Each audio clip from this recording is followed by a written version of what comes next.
في من خافك واتقاك واتبع رضاك يا رب العالمين. اللهم أيد بالحق والتوفيق والتسديد إمامنا وولي أمرنا خادم الحرمين الشريفين، اللهم وفقه لما تحب وترضى، وخذ بنصيحته للبر والتقوى، وارزقه البطانة الصالحة، وأعز به دينك وأعلي به كلمتك، واجعله نصرة للإسلام والمسلمين، واجمع به كلمة المسلمين على الحق والهدى. اللهم وفقه وولي عهده وإخوانه وأعوانه للحق والهدى وكل ما فيه صلاح العباد والبلاد. اللهم احفظ بلادنا بلاد الحرمين الشريفين، المملكة العربية السعودية، اللهم احفظها بحفظك واكلأها برعايتك. اللهم ادم عليها إيمانها وأمنها ورخاءها واستقرارها وولايتها.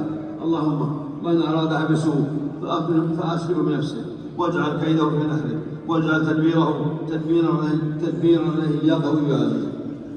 اللهم إنا ندرأ بتدبيرهم ونعوذ بك من شرورهم. اللهم اخذلهم وقذف الرعب في قلوبهم، واجعل دائرة السوء عليهم. اللهم احفظنا واحفظ اللهم جميع المسلمين يا أكرم الأكرمين.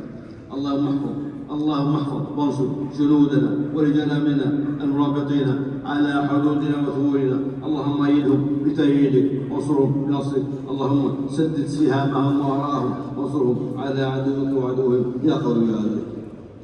اللهم كن لإخواننا في فلسطين، اللهم انصرهم بنصرك وأيدهم بتأييدك. اللهم ارحم ضعفهم واجبر كسرهم، واجعل دائرة السوء على عدوك وعدوهم يا قوي يا عزيز. اللهم احفظ المسجد الأقصى شامخا عزيزا إلى يوم الدين بمنك وكرمك يا أكرم الأكرمين. اللهم وفق ولاة أمور المسلمين للعمل بكتابك وبسنة نبيك محمد صلى الله عليه وسلم، واجعلهم رحمة لعبادك المؤمنين، واجمع كلمتهم على الحق والهدى يا رب العالمين. اللهم احفظنا من شر الأسرار ومن كيد الفجار ومن شر طوارق الليل والنهار. اللهم وفقنا للتوبة والإنابة، وافتح لنا أبواب القبول والإجابة. اللهم تقبل طاعاتنا ودعاءنا واصلح أعمالنا وكفر عنا سيئاتنا وتب علينا واغفر لنا وارحمنا إنك أنت الرحمن الرحيم. ربنا آتنا في الدنيا حسنة وفي الآخرة حسنة وقنا عذاب النار. سبحان ربك رب العزة عما يصفون وسلام على المرسلين والحمد لله رب العالمين.